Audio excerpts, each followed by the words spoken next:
माजी सहकार मंत्री आणि आमदार सुभाषबाबू देशमुख आणि त्यांच्या सुविद्य पत्नी सौभाग्यवती स्मिताताई देशमुख यांच्या शुभ हस्ते 10 फेब्रुवारी 2025 रोजी सायंकाळी 6 वाजता इंदिरानगर या ठिकाणी पार पडला असून या प्रसंगी मनोरमा परिवाराचे सर्व आदरणीय श्रीकांतजी मोरे, मल्टीस्टेटच्या चेअरमन शोभाताई मोरे, संचालिका मिताली मोरे यांच्यासह सर्व सभासद, सर्व हितचिंतक, कर्मचारी यांची उपस्थिती होती. पाहूया सोलापुरातील लोकप्रिय चॅनलवर अर्थात अस्मिता विजन वरती या संदर्भाचा हा कार्यवृत्तांत. मनोरमा मल्टीस्टेटच्या मुख्य कार्यालयाचा उद्घाटनाचा सोहळा माजी सहकार मंत्री आमदार सुभाषबाबू देशमुख आणि त्यांच्या सुविद्य पत्नी स्मिताताई देशमुख यांच्या शुभ हस्ते 10 फेब्रुवारी 2025 रोजी सायंकाळी 6 वाजता इंदिरानगर येथे पार पडला. या कार्यक्रमाच्या अध्यक्षस्थानी मनोरमा परिवाराचे सर्वेसर्वा मार्गदर्शक माननीय श्रीकांतजी मोरे साहेब, तर मनोरमा मल्टीस्टेटच्या चेअरमन शोभाताई मोरे, कार्याध्यक्ष डॉक्टर मिताली मोरे यांच्यासह संचालक मंडळ, सीईओ, कर्मचारी, सभासद यांची उपस्थिती होती. पाहुयात याचा कार्यवृत्तांत अस्मिता विजन या लोकप्रिय चॅनलवर.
सर्वांच्या साक्षीने मल्टीस्टेटच्या प्रधान कार्यालयाचे उद्घाटन झाल्यासाठी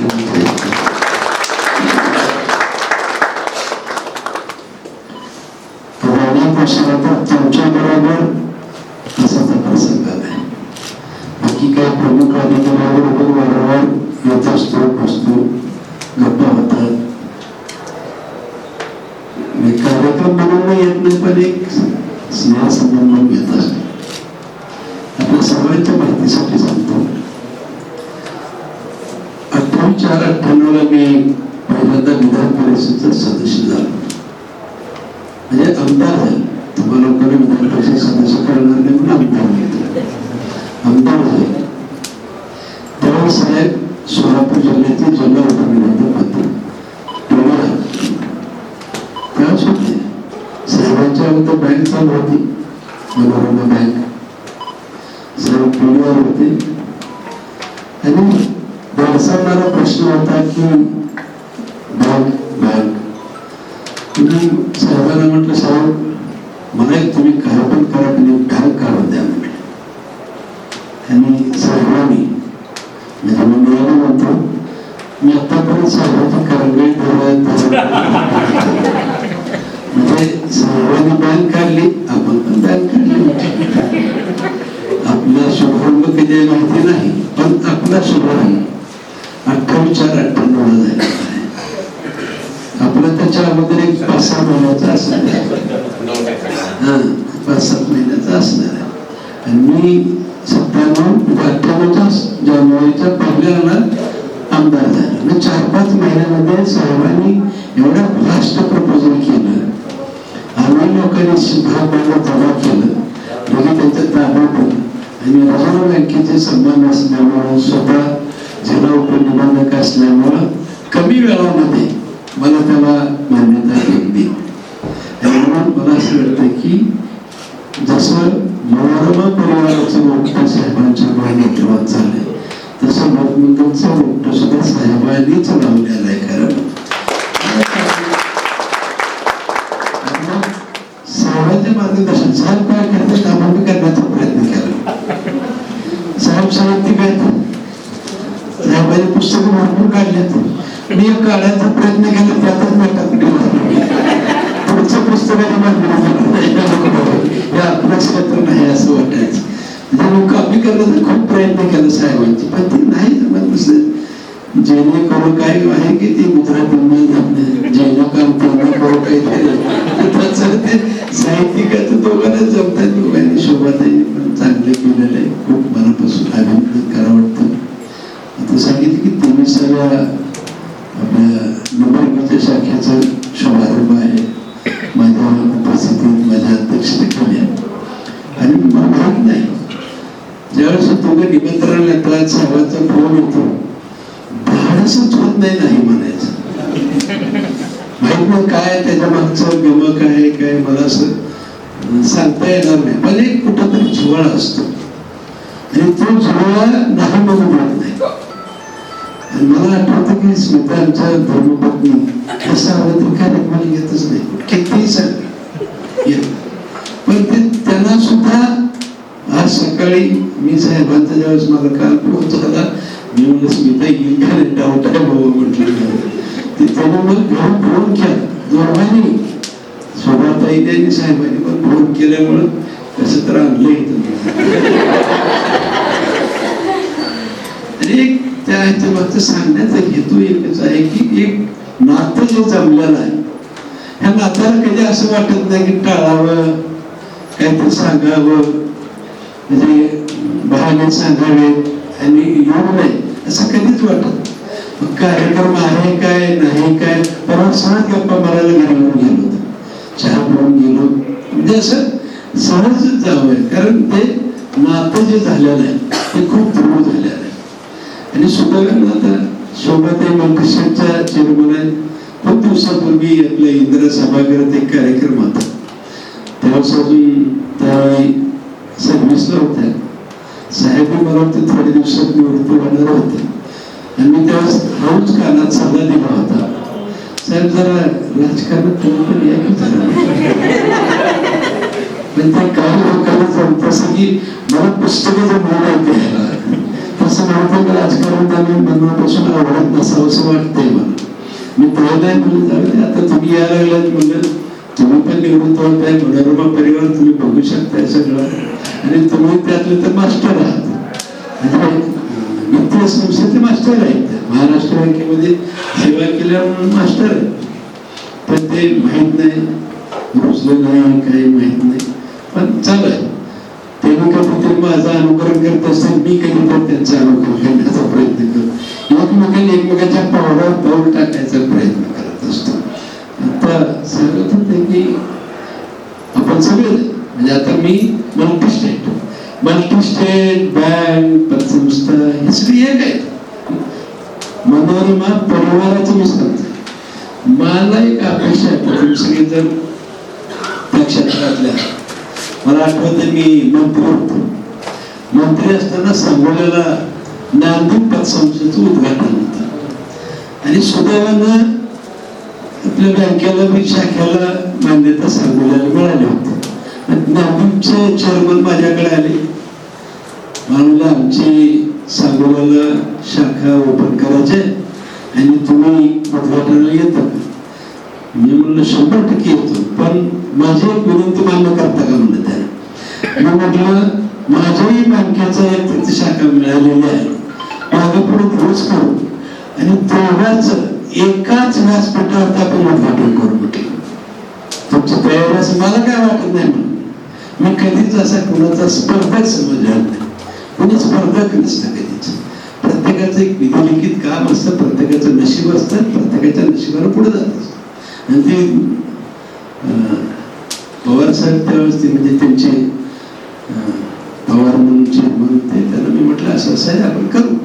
त्यांनी मला वाटतं जरा विचारून सांगतो म्हणजे आमच्या संचालक, त्यांचा दुसऱ्या दिवशी फोन आला, काय हरकत नाही सांगण्याचं. म्हणजे आपल्या बँकेचं उद्घाटन त्यांच्या हस्ते केलं आणि त्यांच्या शाखेचं उद्घाटन माझ्या हस्ते केलं, पण व्यासपीठावर मध्ये एकच कार्यक्रम ठेवला. समव्यावसायिक असा इतिहासात कधी एकत्र येऊ शकत नाही असं माझा दावा आहे.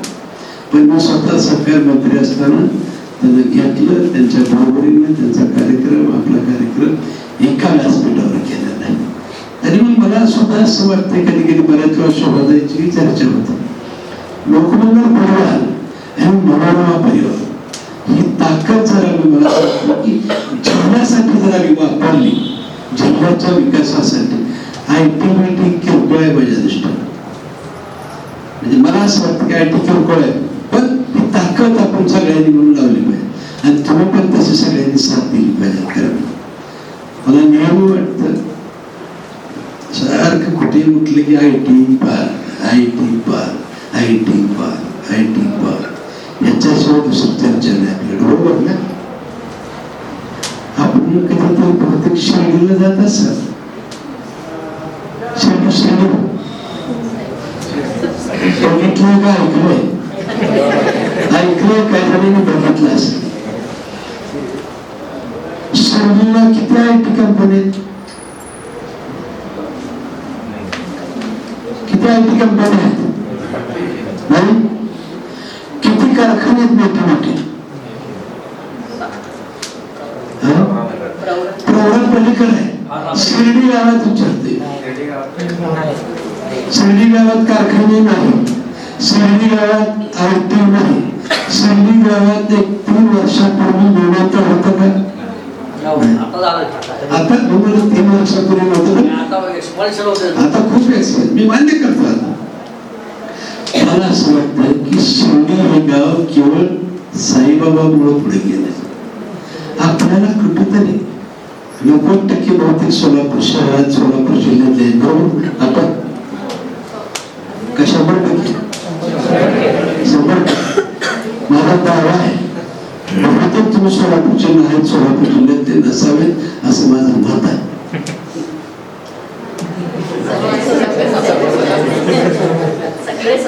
सोलापूरचे मग सोलापूर जिल्ह्याच्या चांगल्या गोष्टीचा राग येत नाही तुम्हाला?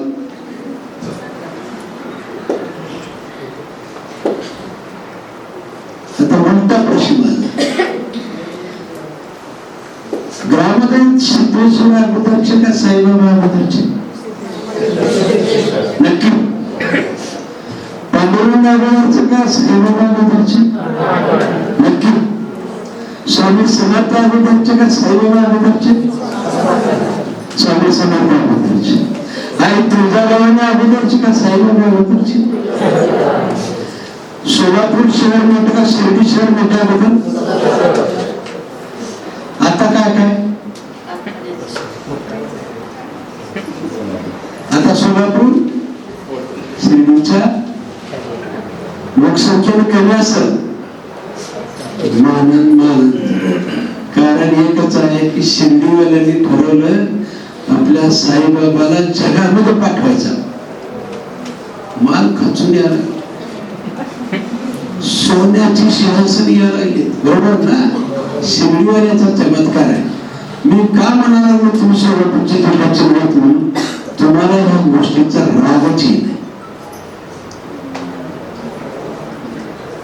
जर समजा सोलापूर मोठं होतं, 17 अगोदरचे होते, स्वामी समर्थ अगोदरचे होते, पांडुरंग अगोदरचं आहे आणि तुळजाभवानी अगोदरचे आहे, मग ते का पुढे गेलं? का पुढे गेलं? त्याला तुम्ही आणि मी दोषी आहोत असं म्हणता आरोप आहे. खरं आहे का खोटं आहे? खरं आहे ना? आजपासून तर चर्चा करू आपण. आयटी बंद, चर्चा आयटीची कशाची करायची होता? एकच म्हणायचं, आमचा पांडुरंग इतका पावताय ना, त्यातल्या तर तुम्ही जरा जास्त प्रचार करू शकता. तुम्ही असं म्हणलं पाहिजे, सिद्धरामेश्वर नवस बोलला की 100% पावतेच. किती पैसे पडतील याला? पावत्या म्हणाला किती पैसे पडतील? कोणी पावणारा आला इथं आला, जा स्वामी समर्थाची कृपा घे, स्वामी समर्थाचा आशीर्वाद घे. ग्रामदैवत सिद्धरामेश्वर असं आहे ना, एकदा जर ते जर पावलं ना, आपल्या जीवनाचं कायच काय होऊन जाते. इकडे कोण आहे आपलं? पांडुरंग, बरोबर. आणि पांडुरंगाचं काय म्हणतो? पांडुरंग आमचा गरिबाचा देव आहे, असं काय ते म्हणतो ना. आम्ही जर म्हणलं पांडुरंग गरिबाचा देव आहे, गरिबांना कोण यायची सवय आहे का आपल्याला? गरिबाकडे कोण येणार ना? गरीबच आहे ना. मग गरिबावर काय देणार? आम्ही कुठे तर सांगितलं पाहिजे, खरंच मला पांडुरंग पावला. मी परवा नवस बोलले होते का बघला होता काय माहित नाही. आणि काय मला प्रचिती आली बघायची एवढं म्हणाला. मला असं वाटतं आई तुळजाभवानीनं छत्रपती शिवाजी महाराजांना शक्ती दिलेली आहे कारण.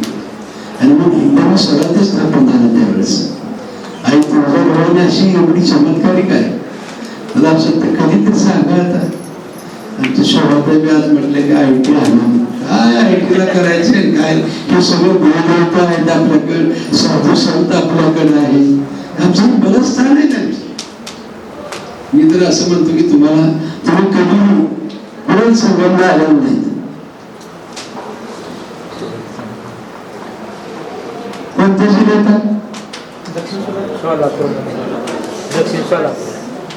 बरोबर ना.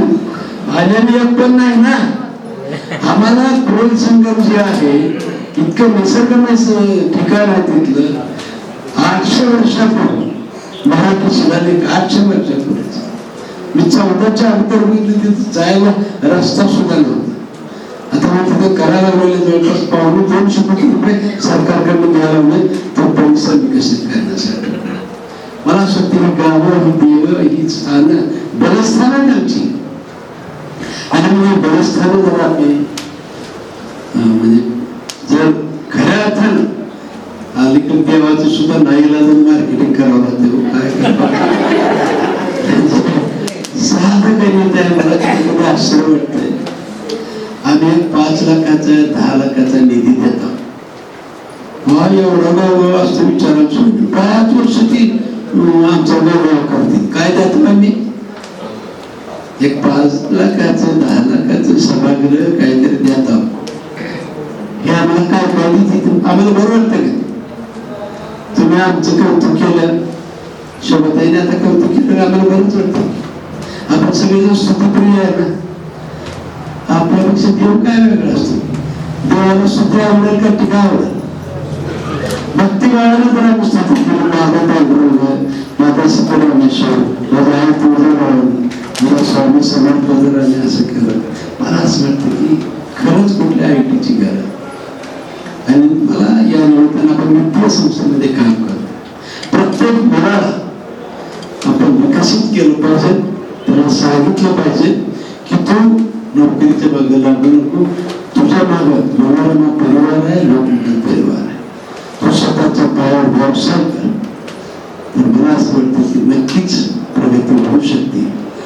दुसरं कारण मला असं वाटतं की कारणी वेगळी ती पुण्याला जायची. खरी कारण जर मला कोणी सांगितलं का पुण्याला शिफ्ट होण्याची कारण खरी सांगता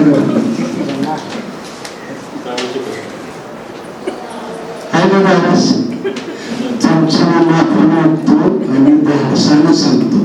सांगू का? कमी खर्चात तुम्हाला की ना मुलांना सोलापूरपेक्षा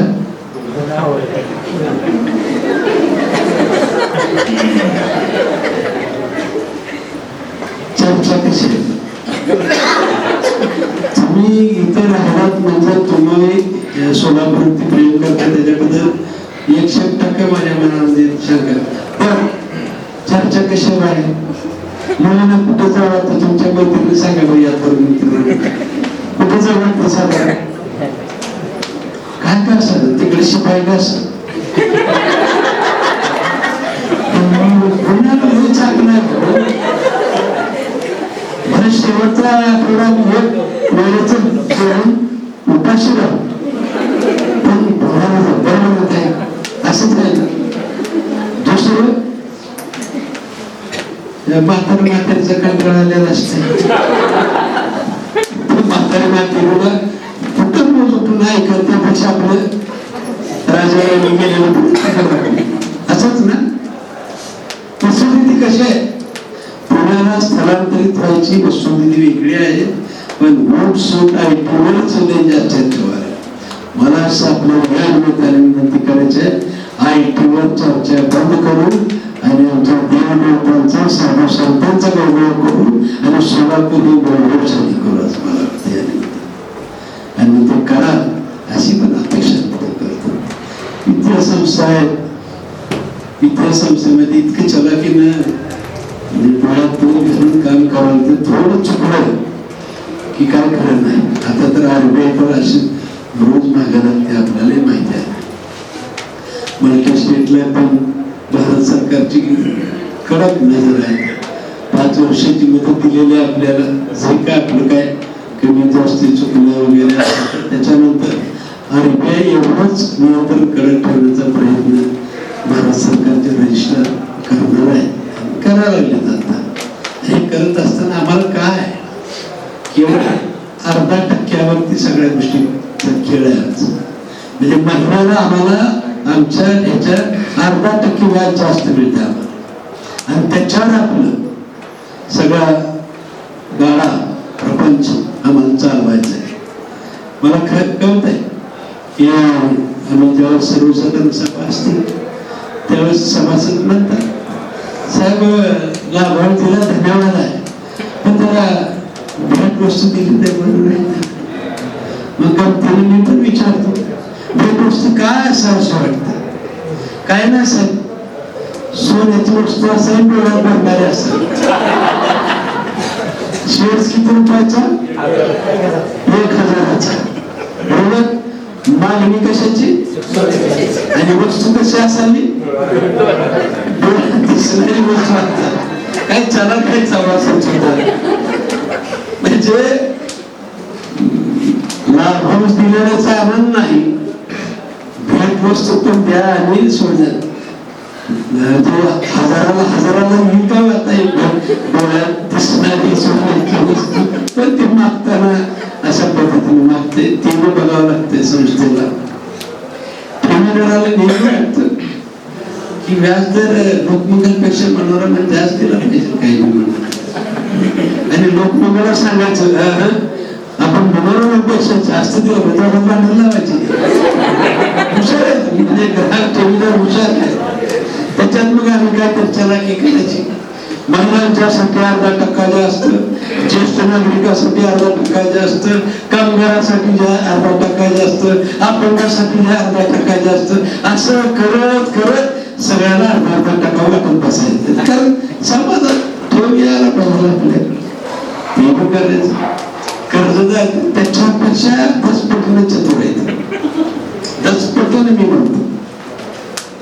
आपल्याकडे एखादा कर्जदार येतो, पहिल्यांदा कर्मचाऱ्याला भेटत असं इतकं छान बोलतो ना, हो किती कष्ट करतो तुम्ही, एवढं कष्ट घरी करत का नाही, घरच्यापेक्षा जास्त तुम्ही कष्ट करता, यालाही बरं वाटतं करत नाही. कष्ट करायला पाहिजे वाटतं. स्वाभाविक असतं, स्तुतिप्रिय माणसं. साहेब खरं मी नेहमी जात आहे बघतो ना, तुमच्या एवढी मेहनत कोणीच करत नाही हो. बाकीचे कर्मचारी जरा लक्ष देत नाही. तुम्हाला त्रास होत नाही का? वरिष्ठ तुमची दखल घेतात का? इतकं वाटतं त्याला की त्याला खरंच वाटतं की खरंच मी हे काम करतो. आणि मग तुमचं झालं, एक कोणतरी संचालक काढतात, तुम्हाला कसं तर बोलून पटवलं ते, तुम्ही खर्चाचा प्रस्ताव दिला की आमच्या कुठल्या तरी संचालकाला गाठतात. साहेब खरंच तुम्ही आणून बँक चालली बरं का, कुठल्या बँक संचालकाला बोलायचं, तुम्ही आणून बँक चालली, नंतर काय काय त्याच्यावर काय लक्ष आहे का काय, संचालकाला म्हणायचं. संचालकाला वाटतं खरंच माझ्या चालली काय श्रेयाचं नाही. त्याला संचालकाला बरं वाटतंय काय मान किती मी मेहनत करतो, किती लक्ष बारकाईने देतो, सगळ्यांची काळजी किती करतो मी. आणि ते हळूच म्हणते, साहेब एक आपलं एक 5 लाखाचं प्रकरण आलेलं होतं, तू चिंता करू नको मी करून देतो. आणि एखाद्या वेळेस नाविलाजानं ते 19-20 वाटायला लागलं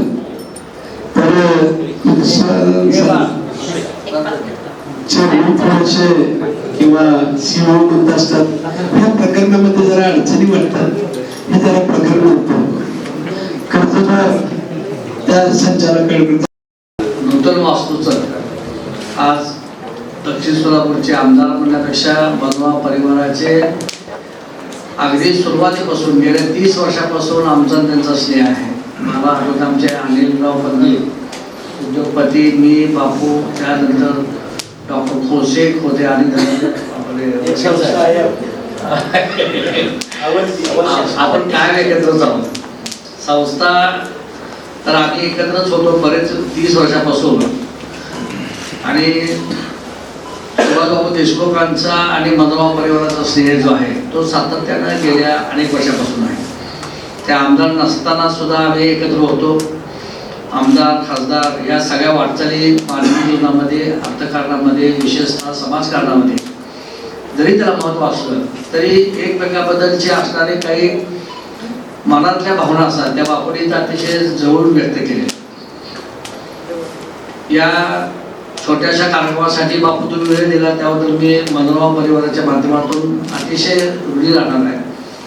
कारण दक्षिण सोलापूर तालुक्यामधून सातत्यानं जे रस्ते झालेले आहेत, जो पुरनसंघाचा विकास झालेला आहे आणि आजूबाजूच्या हाऊसिंग सोसायटीमधून सुद्धा ते काम झालेलं आहे, त्याची पोचपावती लोकांनी दिली. म्हणजे लोकांना माहिती आहे की हे काम कोणी केलंय, त्याच्यासाठी मग स्पीकर लावून सांगण्याची काही गरज फारशी पडलेली नाही. आणि आज आपण जवळजवळ अर्धा पाऊस ऐकलं की बापूंनी सहकार केवळ म्हणजे चालवलं असं म्हणणार नाही मी, कारण माझी सहकार मंत्री आहे, कॅबिनेट मिनिस्टर म्हणून उभ्या महाराष्ट्राचा परामर्श त्यांना आहे. कॅबिनेट मिनिस्टर म्हणून महाराष्ट्र, दिल्ली, आंतरराष्ट्रीय सहकार हे सगळं बापूने जवळून ते अभ्यास केला आहे. कारण सहकार खात्याच्या वरिष्ठ पदावर असताना जो अनुभव त्यांना मिळतो तो अनुभव तुम्हाला मला सहजासहजी मिळणं अतिशय अवघड असतं.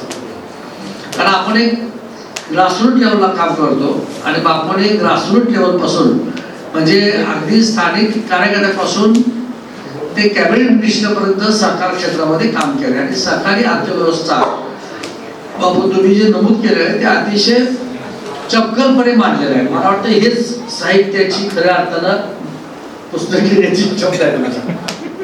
तुम्ही हे पुस्तक खूप छान लिहू शकाल, कारण ही वस्तुस्थिती आहे. 0.5% आपण म्हणतो, पण बापू मायनस मधून आपल्याला वर यावं लागते, शेवटी ऍडजस्टमेंट करावं लागते, विंडो ड्रेसिंग घ्यावं लागतं. कारण प्रॉफिट होणंच मुळामध्ये सहकारी संस्थेमध्ये आता अवघड झालेलं आहे. बँकिंगमध्ये थोडंफार तरी शक्य आहे, कारण आता मी मुद्दाहून यावर्षी उद्घाटन करत असताना बापूच्या अध्यक्षतेखाली ऑक्सफर्ड बँकेचे चेअरमन आमचे एकेकाचे सरकारी कोपरे साहेब असतील किंवा ठाणे जनता बँकेचे चेअरमन असतील त्यांना बोलवलं. उद्देश हाच होता की आपल्याला काही 4 शब्द नवीन ऐकायला मिळाले किंवा काही नवीन गोष्टी ऐकायला मिळाल्या, तर त्याच्या माध्यमातून ही वाटचाल आपल्याला करता येईल.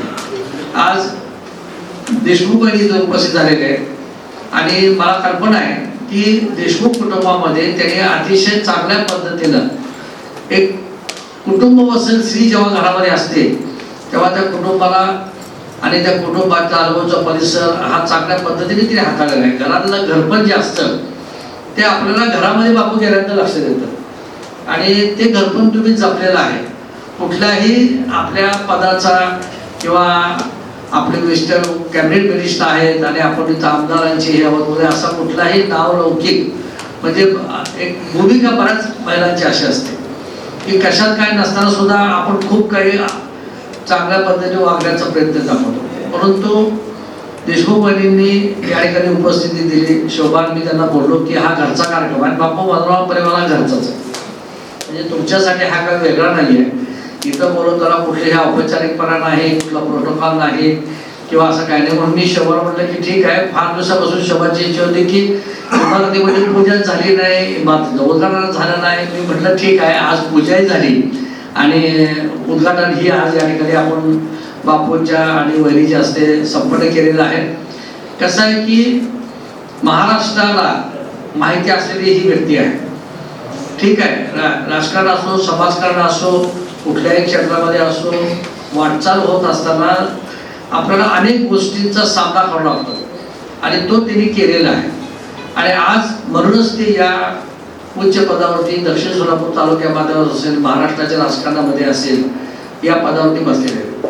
बापू मोरे कुटुंब आणि पाटील कुटुंब म्हणून आम्ही एकेकाळी नेहमी मोहिते पाटील अनेक वर्ष काम केलं, 30 वर्ष. आज ही दादांचा कालच परंपरा आला की कसं चाललं श्रीकांत बरेच झाला नाही. तसंच देशमुख फॅमिली आणि मोरे फॅमिली सुद्धा आपण आता गेले 30 दशक आम्ही एकत्र.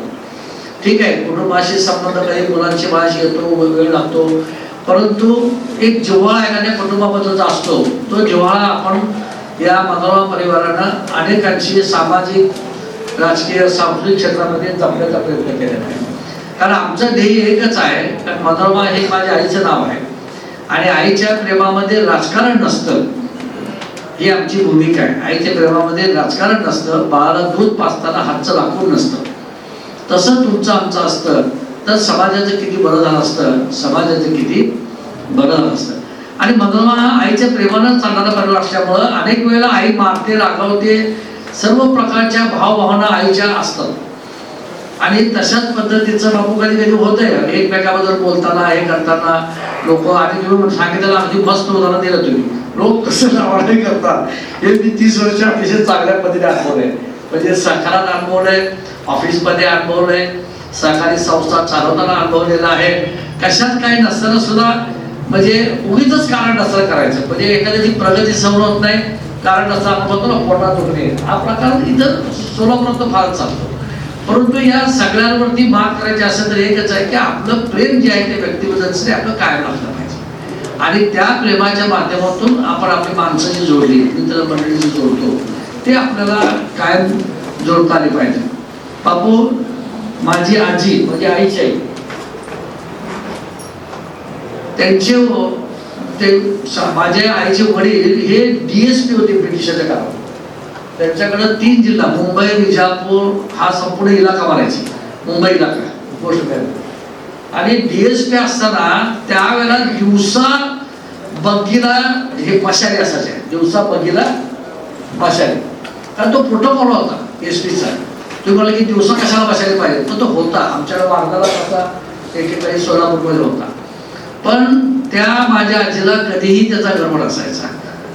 म्हणजे आईचे वडील सुद्धा SP, आणि एवढ्या ह्याच्यामध्ये येऊन सुद्धा अतिशय कठीण परिस्थिती जेव्हा आली तेव्हा ती माऊली कधीही डगमगली नाही.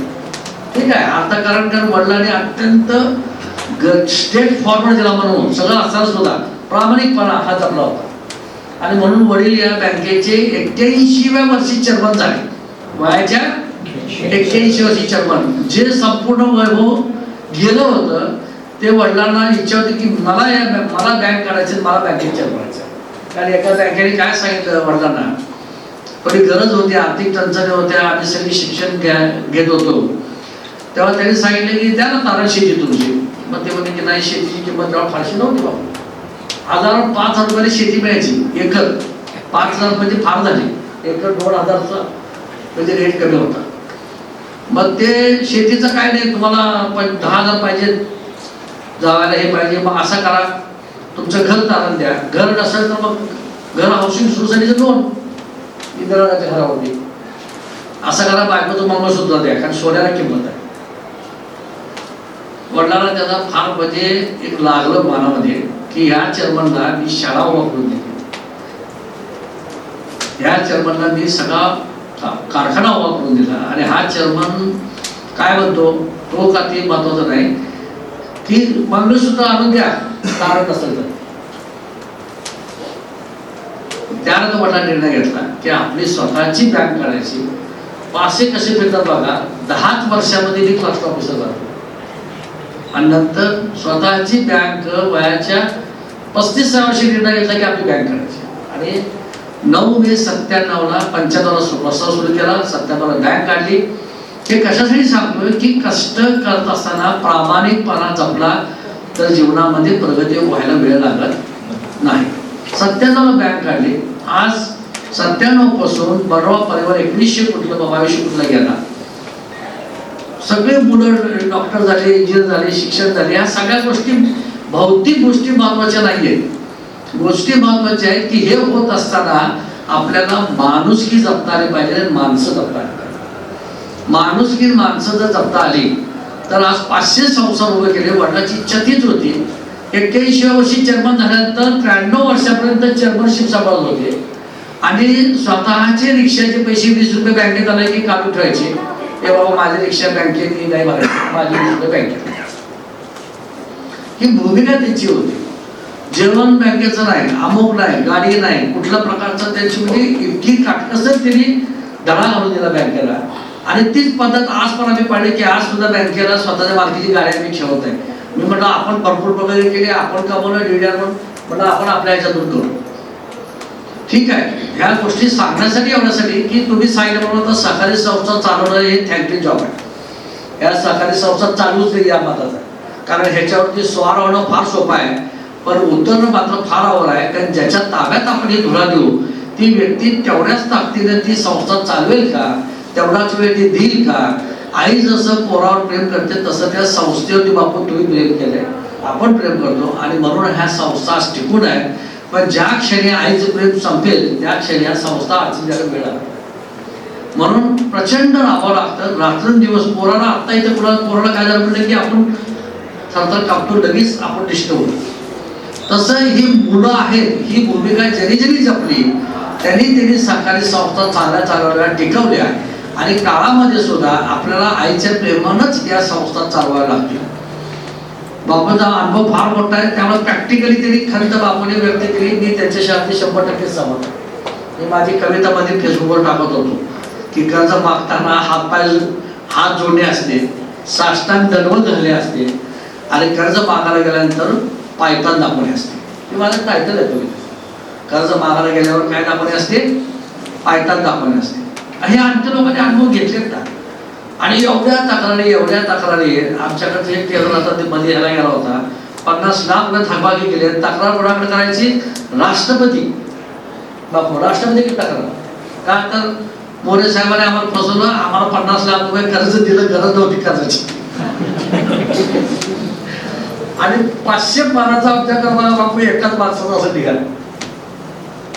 आणि अधिकारी पाठीशी घालतात, लोक लगेच 4 पत्रका हाताशी धरले असतात. कुणी ते काय केलं असतं, काय साहेब त्याच्यावर अन्याय झाला, त्याला 550 लाख रुपये लोन नसताना दिलं आणि तो म्हणतो की लोन घेतलंच नाही. 101 म्हणतो काय ना बदल व्हायला पाहिजे कुठंतरी. ह्यांना म्हणजे आतमध्ये टाकल्याशिवाय लोक ओढून येतात. एवढा बोगस कायदा आहे. सरकाराच्या वसुलीचा कायदा अतिशय चुकीचा कायदा आहे.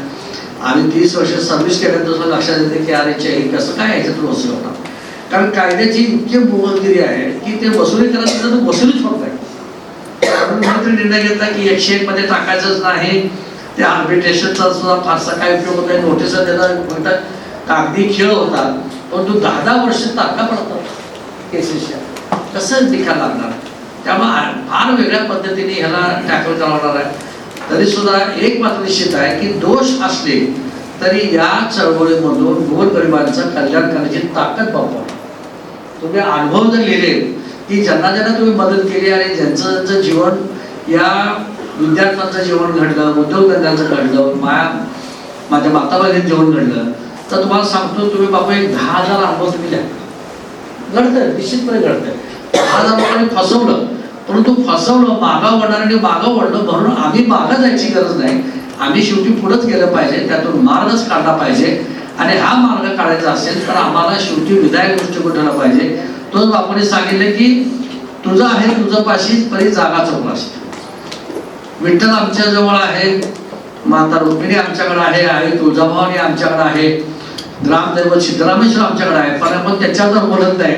आम्ही उठतो सुटतो तिरुपती जातो, आम्ही उठतो सुटतो आणि शिर्डी जातो. आणि मग तुमच्या देवाला जाऊन तिथं प्रॅक्टिस करा ना. का नाही दर रविवारी तिरुपती जायचे, अक्कलकोटला जात, का नाही तुळजापूरला जात, सोलापुरातून 5 स्टार गाड्या, 5 स्टार ह्या डिमांड करा, लोक ठेवतात. आम्ही डिमांड केल्याशिवाय तिथं जाऊन मात्र आम्ही लाख रुपये खर्च करून येतो. परंतु आमच्या ग्रामदेवत सिद्धरामेश्वर आम्ही करत नाही. मधुराव बँकेने हे करण्याचा प्रयत्न केला पूर्वी सुद्धा. बापू तुमच्या या ज्या आत्ताचे मनोगत आहे हे खरंच एक पुस्तक रूपाने पूर्ण पब्लिश व्हायला पाहिजे. एक सविस्तर विवेचन करून की काय केलं पाहिजे शहरासाठी, ह्याच्यापेक्षा काय नाही केलं पाहिजे हे सुद्धा तेवढंच महत्वाचं आहे. आणि म्हणून आपल्या शहरामध्ये लोकमंगल परिवार गेले 3 दशकं मनोरमापर्यंत लोक परिवार कायम आहेत. आम्ही कायम बापू तुमच्या बरोबर सहकार्यामध्ये जाऊ. मनोरमा परिवार असेल, लोकमंगल परिवार असेल, एकत्रित काम करण्याचा प्रयत्न करू. कारण आता एकत्र राहिल्याशिवाय आपल्याला पुढे भविष्यामध्ये वाटचाल करत असताना एकमेकांचा हात धरल्याशिवाय आपल्याला प्रगती साधता येणार नाही. कारण केवळ मी माझा मी माझा मी माझा आणि माझी संस्था माझी बँक या उद्देशाने आपण वाटचाल करू शकत नाही. आपल्याला प्रयत्न केला पाहिजे. मी आता 30 वर्ष बापू असोसिएशन झिरो होतं, 4 माणसांचं त्यामध्ये होतं. ते मी लीडर असताना पूर्णपणे टेकओव्हर केलं. त्याचे 4 चे 11 डायरेक्ट केले, शहराचे 6, ग्रामीणचे 5. एवढं मोठं डायरेक्टरशिप केलं आणि ह्यांना सांगितलं की आपण कॉर्पोरेट फंड करू. आपण एकत्र असा निर्णय घेऊ की जी बँक अडचणीत येईल त्या बँकेला आपण एकमेकांनी प्रकरण घेऊन मदत करू आणि ती बँक अडचणीत येऊ द्यायची नाही. पण इथं नंतर अशी काही प्रवृत्ती पुढे येत गेली की फक्त माझी बँक माझ्यापुरती, माझी बँक माझ्यापुरती. आणि 40 कोटीचा बँकर ज्यांनी 40 कोटीची बँक फक्त चालवली आयुष्यामध्ये, तो तुम्हाला 5,000 कोटीच्या बँकेला काय सल्ला देणार? प्रश्न वेगळे आहेत का? 100 कोटीच्या बँकेचे प्रश्न वेगळे आहेत, 500 कोटीच्या बँकेचे प्रश्न वेगळे आहेत, 3,000 कोटीच्या बँकेचे प्रश्न वेगळे आहेत. आणि चालवणार कोण? 40 कोटीवाला, एक कोणी ते बाहेरचा कलाकार, कोणी शिपाई, कोणी मॅनेजर. असं नाही चालत आहे. असोसिएशनला तिथं तज्ञच माणसं पाहिजे. आता तुम्ही सहकार मंत्री होता कॅबिनेट म्हणून, तुम्हाला कधी बोलवून त्यांनी सांगितलं का की आमचे हे प्रश्न आहेत, आमचे हे प्रश्न आहेत? कधी झालं? मग ही जी भूमिका आहे, या भूमिकेमुळे सहकारामध्ये अनेक अडचणी निर्माण होतात. मी बापायपणे हे बोलतोय, तुमच्यासाठी काही गोष्टी नाहीये. सगळ्या गोष्टी मंत्रालयाच्या माध्यमातून हे राज्य पातळीवर जातील. मला खात्री आहे बापू भविष्यामध्ये पुन्हा मंत्रिपदापर्यंत निश्चित पोहोचणार आहेत. कारण सोलापूरच्या बाबतीमध्ये राजकीय दृष्ट्या अन्याय झालेला आहे, तो कदाचित भरपूर पण निघेल याच्यामध्ये. हा कौटुंबिक सोहळा जरी असला तरी बाबा आपला माणूस मोठा व्हावा ही भूमिका आपल्या प्रत्येक आईवडिलांची असते. मनोरमा परिवाराची पण भूमिका आहे की आपला कोणीतरी असावा आणि की ज्याच्याजवळ आपलं मन व्यक्त होईल, आपले प्रश्न सुटतील, आपले काही विचार हे होतील. अशा भूमिकेतून तुम्ही अनेक वर्ष काम करत आहात. पुढे आपल्याला आई दुर्गाभवानीच्या मी प्रार्थना करतो, ग्राम दैव सिद्धेश्वराच्या प्रार्थना करतो की तुम्हाला यश लाभो आणि या पुढच्या भविष्यामध्ये मनोरमा परिवार आणि लोकमंगल परिवार एकत्रित काम करण्याचा आपण निश्चितपणे प्रयत्न करू. याच्यातून वाटचाल करत असताना मार्ग निघत असतो. आता कारणामध्ये मला तर माहिती आहे की ठरवलं तर 100% सत्य आहे. मी नेहमी माझ्या परिवाराची जेव्हा 0% मध्ये आपण लोक मानतात की अरे कसं शक्य आहे, यावर्षी शक्य नाही. मी म्हणतो तुमच्या वरच्या खिशात 1000 रुपये आहेत ना, इथले 100 काढू ह्या खिशात ठेवू, 100 काढू ह्या खिशात ठेवू, 100 ह्याच्या खिशात, 10 ठिकाणी ठेवू ना. सगळे खिशे भरलेले, 9 खिशे रिकामे कशाला? एका खिशात 9 नोटा काढून 9 खिशात ठेवू. मग सगळेच जर खिशे भरले असतील तर निश्चितपणे आम्हाला 0 साध्य करायला, अडचणीला वर मात करता येते. म्हणून परिवारामध्ये आम्ही 10 संस्था काढायला लोकांनी एडत काढलं होतं. दिल्या जाऊन मी बल्टी शर्ट काढली. लोक मला काय करत आहे म्हणजे शर्ट आहे, दिल्या आहे, सगळं एवढं सगळं असताना कशाला काढणार? मी म्हणलं मला भविष्याचा भेद घ्यायची सवय. जेव्हा आकाशात काहीच नसतं तेव्हा मला कळतं की काही देते तिथं अवतरणार आहे. आणि ती संस्था काढली 3 वर्षाचं पण आमच्या बँकेला कळलं की या मल्टीशनचा. त्याच्या आधी 97ला बँक आली, 9/97 आणि बाबू 98 साली मी अंकुर नागरी पतसंस्थेची स्थापना केली. का कारण आहे त्याचं ते माहिती आहे. आज इथं आहेत चेअरमन मॅनेजर, आहेत काढते कोण आहे 25-30 कोटी झाली, पण त्याचा फायदा काय ते मला माहिती. 2000 साली परत एक संस्था काढली, अंकुर पतसंस्था, ट्युशन पतसंस्था. बचत गटाची मुवमेंट आली की महिला बचत गटाची एक संस्था काढली. असं 4 वर्षाचा टप्पा काढत 7 संस्था, 7 संचालक, आज 100 संचालकच आहे. पण चाललंय त्याचा फायदा कुठं होतो. कारण अर्थकारणामध्ये की जेवढं आपलं व्हॉल्यूम वाढत जात आहे, प्रवाही अर्थकारण पाहायला पाहिजे, ग्रोथ असली पाहिजे. कारण बाबू आम्ही आता मागावर बसून आपण चूक केली आहे, आता उतरता येत आहे. पण ही संस्था टिकवायची तर त्याचा प्रवाहीच पाहिजे, अर्थकारण प्रवाही पाहिजे, त्याच्या अनुषंगानं ग्रोथ पाहिजे. कारण आम्हाला सल्ला खूप लोक दिला, अरे थांबा झालं, शाखा करू नका, अमुक करू नका. ज्या चुका त्यांनी केल्या त्याची कारण पण प्रवाही अर्थकारण ठेवण्यासाठी आपल्याला सातत्यानं कर्मचारी प्रश्न असेल किंवा नवीन सर्व्हिस संस्था असतील, अर्थकारणामध्ये जो दोष आहे त्या दोषांपैकी सगळ्यात मोठा दोष कुठला असतो तर दिव्याखालचा अंधार.